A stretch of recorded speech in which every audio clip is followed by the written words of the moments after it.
እንደምትንደላቀቁት ያው በኢትዮጵያ ያማረበት ይመስላችኋል?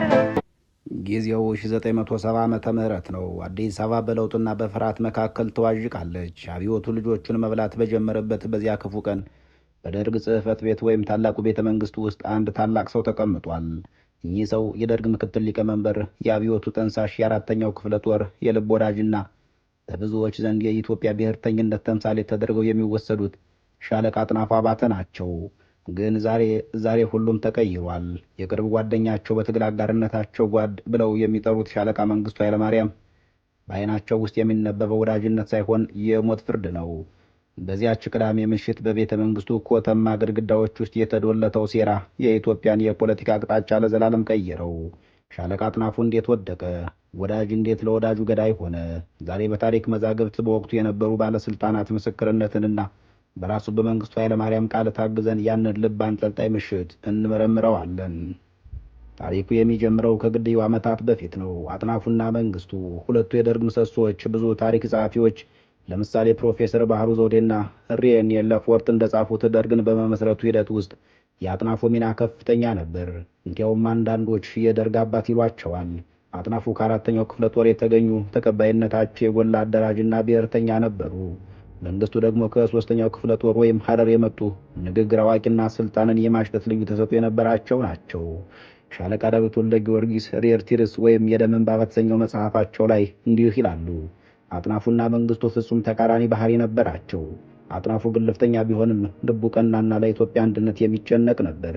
መንግስቱ ግን ዝምተኛ፣ ተንኮለኛና ለስልጣን የሚተጋ ሰው ነበር። ልዩነቱ የሰፋው ሶማሊያ ኢትዮጵያን በወረረችበት ወቅት ነው። አጥናፉ ወደ ግንባር ሄደው ሰራዊትን አበረታቱ። በወሎ በኩል ድርቅ ሲከሰት ህዝቡን ተመለከቱ። እዚህ ላይ ነው የአጥናፉ ወንጀል መፈጠር የጀመረው። እንደ ኮሎኔል ፍስሐ ደስታ ወይም የቀድሞ ምክትል ፕሬዝዳንት የአብዮቱ ማግስት መጽሐፍ ምስክርነት አጥናፉ ከወሎ ሲመለሱ በደርግ ስብሰባ ላይ እንዲህ ሲሉ ተደመጡ። ህዝቡ እየተራበ ነው። ሶማሊያ ወራናለች። አሁን የሚያስፈልገን የሶሻሊዝም ወይም የማርክሲዝም ፍልስፍና ሳይሆን የኢትዮጵያዊነት ነው። አይዲዮሎጂው ህዝብን አያበላም። የተቀላቀለ ኢኮኖሚ ወይም ሚክስድ ኢኮኖሚን መከተል ይኖርብናል ሲሉ ተደመጡ። ይህ ንግግር ለሻለቃ መንግስቱና ለግራ ዘመን ፖለቲከኞች ማለትም እንደ መኢሶን ያሉ የክህደት ደወል ነበር። መንግስቱ ይህንን የአጥናፉን ሐሳብ እንደ መልካም አጋጣሚ ተጠቀሙበት። አጥናፉ ጸረ አብዮተኛ ሆኗል፣ ከሲአይኤ ጋር ይዶልታል የሚል አሉባልታ ቤተ መንግስቱን ሞላው። ቀኑ ህዳር 3 ቀን 1970 ዓመተ ምህረት ቦታው አራተኛ ክፍለ ጦርና ታላቁ ቤተ መንግስት። አጥናፉ አባተ በዚያ ቀን ወደ ቤተ መንግስት ሲጠሩ ነገሩ እንደተለመደው ስብሰባ መስሏቸው ነበር። ነገር ግን አየር ላይ የተለየ ጠረን አለ። የጥበቃ ኃይሎች ተቀይረዋል። ፊታቸው የጠቆረ፣ መሳሪያቸው የተወጠረ ወታደሮች በየቦታው ቆመዋል። ሻለቃ አጥናፉ ወደ መሰብሰቢያ አዳራሹ ሲገቡ ድባቡ ቀዝቅዟል። የደርግ አባላት በሙሉ ጸጥ ብለዋል። መንግስቱ ኃይለማርያም ወንበራቸው ላይ ተቀምጠው ጠረጴዛቸው ላይ የተከመረ ፋይል ይመለከታሉ። በዚህ ወቅት ስለተፈጠረው ሁኔታ ኮሎኔል መንግስቱ ኃይለማርያም በኋለኛው ዘመን ትግላችን በተሰኘው መጽሐፋቸውና በተለያየ ቃለ መጠይቆች ሲገልጹ እንዲህ ሲሉ ይደመጣሉ። አጥናፉ የአብዮቱ አቅጣጫ ለማሳት ሞክሯል። በሰሜን በምስራቅ ጦርነት በተከፈተበት ሰዓት ሰራዊቱን ከመምራት ይልቅ የውስጥ አንድነታችንን የሚሸረሽር ሴራ ጠነሰሰ። የቀኝ መንገድ ፖለቲካውን እንከተል አለ። ነገር ግን እውነታው ይህ ብቻ ነበር? በስብሰባው ላይ የቀረበው ክስ አስገራሚ ነበር። አጥናፉ በ5 ዋና ዋና ነጥቦች ተከሰሱ። በሶሻሊዝም አያምኑም፣ የቻይና መንገድ እንከተል ብለዋል። የኢትዮጵያን ሕዝብ ከሶሻሊዝም ይልቅ ብሔርተኝነት ይቀድምለታል ብለዋል። በግል ለሚያውቋቸው ሰዎች የመሳሪያ ፈቃድ ሰጥተዋል። አብዮቱን ለመቀልበስ ከኢምፔሪያሊስቶች ጋር ተሞዳሙደዋል። አምስተኛውና የመጨረሻው ደግሞ አምባገነን ለመሆን እየሰሩ ነው በሚል 5 ክሶች ተከሰሱ። ይህ ሁሉ ሲነበብ አጥናፉ በተረጋጋ መንፈስ እያዳምጡ ነበር። መልሳቸውም አጭርና ግልጽ ነበር። እኔ የተናገርኩት ለኢትዮጵያ የሚበጀውን ነው። በጭንቅ ሰዓት ፍልስፍና ሀገር አያድንም ነው ያልኩት። ኢትዮጵያ ከሁሉም ትበልጣለች ነው ያልኩት ሲሉ ተደመጡ። ይህ የአጥናፉ ንግግር ለመሞታቸው ማረጋገጫ ሆነ። ድምፁ ተሰጠ። አብዛኛው የደርግ አባል በፍርሃት ተውጦ እጁን አወጣ። ይገደል የሚለው ድምፅ አሸነፈም። ከስብሰባው በኋላ አጥናፉ ወደ ውጭ እንዲወጡ ተደረገ። ወደ እስር ቤት ይወሰዳሉ ብለው አስበው የነበረ ቢሆንም ነገር ግን ወታደሮች የወሰዷቸው ወደ ቤተ መንግስቱ ምድር ቤት ወይም ወደ ተዘጋጀው የግድያ ስፍራ ነበር። የዓይን እማኞችና የታሪክ ጸሐፊዎች እንደሚገልጹት አጥናፉ አባተ እስከ መጨረሻው ደቂቃ ድረስ ወታደራዊ ጀግንነታቸውን አላጡም። በወቅቱ የነበረውን ሁኔታ ጋዜጠኛ ገነት አየለ የጀነራል ተስፋዬ ገብረ ኪዳን ማስታወሻ በሚለው መጽሐፋቸው ላይ በተዘዋዋሪ እንደገለጹት በደርግ ውስጥ የነበረው ሽኩቻ በመጨረሻ የሚፈታው በጠመንጃ ነበር። አጥናፉ ከመገደላቸው በፊት ለመንግስቱ አንድ መልእክት ማስተላለፋቸው ይነገራል። ይህ በብዙዎች ዘንድ የሚወራ ነው። አጥናፉ ከመገደላቸው በፊት ኢትዮጵያን አደራ፣ ስልጣን ብቻውን አይጠቅምም ማለታቸው ይነገራል። ነገር ግን ትዕዛዙ ተሰጠ። የጥይት ድምፅ በቤተ መንግስቱ ቅጥር ግቢ ውስጥ አስተጋባ። የኢትዮጵያ አብዮት ሁለተኛው ሰው የ4ኛው ክፍለ ጦር አውራ ሻለቃ አጥናፉ አባተ ወደቁ። ደማቸው ከቀደሙት ወንድሞቻቸው ደም ጋር ተቀላቀለም። በማግስቱ ጠዋት የኢትዮጵያ ሕዝብ ሬዲዮ ሲከፍት የሰማው ዜና አስደንጋጭ ሆነ። አብዮታዊ እርምጃ ተወሰደ የሚል ቀዝቃዛ አዋጅ። መግለጫው አጥናፉን ጸረ አብዮተኛ የአድሃሪዎች ተላላኪና ሲአይኤ ያሰማራቸው ወኪል አድርጎ አቀረበው። የትግል ታሪክ ውስጥ እያዘቀጠ የመጣው ሌተና ኮሎኔል አጥናፉ አባተ ከመቼውም ይልቅ በደርጉ 3ኛ መደበኛ ስብሰባ ላይ ለረጅም ጊዜ የተደበቀ አቋሙን ገሃድ በማውጣት ራሱን በራሱ አጋልጦ ጉባኤውም ሁኔታውን በሚገባ ጢኖ አብዮታዊ ማመዛዘን ካደረገ በኋላ ይህ ሰው ለአብዮቱ እጅግ አደገኛ መሆኑ በመረጋገጡ በጉባኤው ውሳኔ መሰረት አብዮታዊ እርምጃ ተወስዶበታል። ኮሎኔል መንግስቱ ከግድያው በኋላ ባደረጉት ታዋቂ ንግግራቸው አጥናፉን ለምን እንዳስወገዱ ሲገልጹ የተጠቀሙት ምሳሌ እስከዛሬ ድረስ ይዘገንናል። በአብዮቱ አደባባይ ንግግር ሲያደርጉ እንዲህ አሉ። አብዮታችን ከእንግርዳድ የጠራ ነው። አህያውን ፈርቶ ዳውላውን እንዲሉ ዋናውን ጠላት ትተን ተላላኪውን አንመታም። አጥናፉ አባተ የአብዮቱ እንቅፋት ነበር፣ እርምጃ ተወስዶበታል አሉ። በማከልም አሁን ከአብዮቱ ባቡር ላይ ወርዶ ቀሪው ጉዞ ይቀጥላል። አብዮት ልጆቿን ትበላለች የሚባለው ለዚህ ነው። ማንም የትኛውም ጓድ ከህዝቡ ጥቅምና ከአብዮት ሁሉና በላይ አይደለም። አጥናፉ አባተ በሰራው ሴራ ተጠያቂ ሆኖ ተገኝቷል ሲሉ ተደመጡ። ይህ ንግግር በወቅቱ የነበረውን የአዲስ አበባ አየር ባንድ ቀየረው። በተለይም አጥናፉ አባተ ይወደዱበት የነበረው 4ኛ ክፍለ ጦር ምን ያደርግ ይሆን የሚለው ስጋት በቤተ መንግስቱ ነግሶ ነበር። ነገር ግን መንግስቱ ኃይለማርያም ከግድያው በፊት የሰሩት ስራ ረቀቅ ያለ ስለነበር የአጥናፉ አባተን ታማኝ መኮንኖች ቀድሞ በማሰርና በመበተን ማንም እንዳይተነፍስ አድርገዋል። የሻለቃ አጥናፉን ግድያ በተመለከተ የተለያዩ መላምቶች አሉ። እውን ውሳኔው የደርግ ጉባኤ ነበር ወይስ የመንግስቱ ብቻ?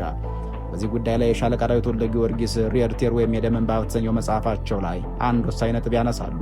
አጥናፉ ከመገደሉ በፊት መንግስቱ ለረጅም ጊዜ ሲያዳምጡ የነበረው መኢሶንና ሌሎች የግራ ዘመም ፓርቲዎች ምክር ነበር። እነዚህ ቡድኖች አጥናፉን እንደ ዋና ጠላት ይመለከቱት ነበር። ምክንያቱም አጥናፉ ኢትዮጵያ ትቅደም የሚለው ስሜት ከማርክሲዝም በላይ ያራምድ ስለነበር ነው። መንግስቱ ይህንን የአጥናፉን አቋም ለራሱ ስልጣን ማጠናከሪያ ተጠቀመበት።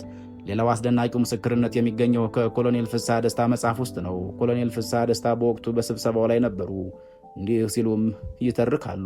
ስብሰባው ላይ አጥናፉን ለመከላከል የሞከሩ ጥቂቶች ነበሩ። ነገር ግን የመንግስቱ አይኖች የሚያስፈሩ ነበሩ።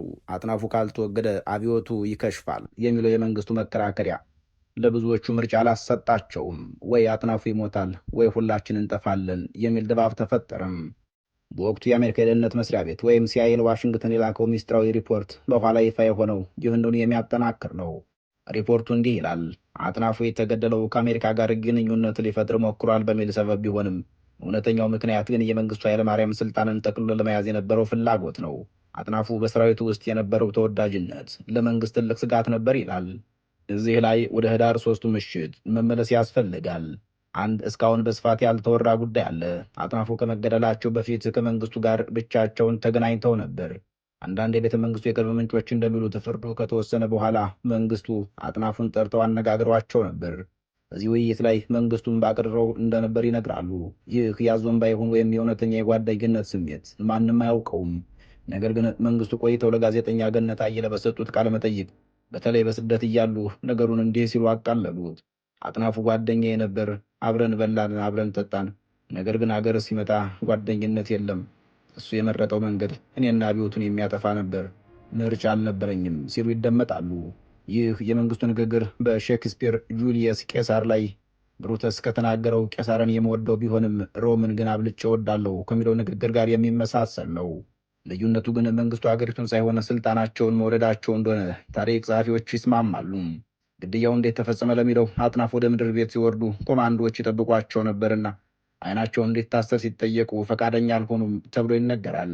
የምሞተው ለኢትዮጵያ ነውና አይኔን አትሰሩኝ ማለታቸው ይነገራል። ከዚያም ተተኮሰ። የደርግ ምክትል ሊቀመንበር የወታደሩ ጀግና የልጆቹ አባት ሕይወታቸው አለፈም። የአጥናፉ አባተ ሞት ለቤተሰቦቻቸው ድንገተኛ መርዶ ነበር። ንብረታቸው ተወረሰ፣ ስማቸው ከታሪክ እንዳይሰረዝ ተደረገ። ልጆቻቸውና ባለቤቶቻቸው በአስቸጋሪ ሁኔታ ውስጥ ወደቁ። መንግሥት የሰጣቸው ምክንያት አጥናፉ ከሕዝብ የዘረፈውን ንብረት ለመንግሥት አስረክበናል የሚል ነበር። ነገር ግን አጥናፉ ሀብት ያካበተው ሰው አልነበረም። ሻለቃ ዳዊት እንዲመሰክሩለት አጥናፉ ሲሞት ባንክ ውስጥ የነበረው ሂሳብ እዚህ ግባ የሚባል አልነበረም። የአጥናፉ ቤተሰቦች ለዓመታት በፍርሃት ኖሩ። ከዓመታት በኋላ የኢህአዴግ መንግስት ሲገባ የአጥናፉ አባተ አጽም ተፈልጎ በክብር እንዲያርፍ ተደረገ። ያኔ ነው የኢትዮጵያ ሕዝብ እኒህ ሰው እንዴት ያለ አሰቃቂ አሟሟት እንደሞቱ በይፋ የተረዳው።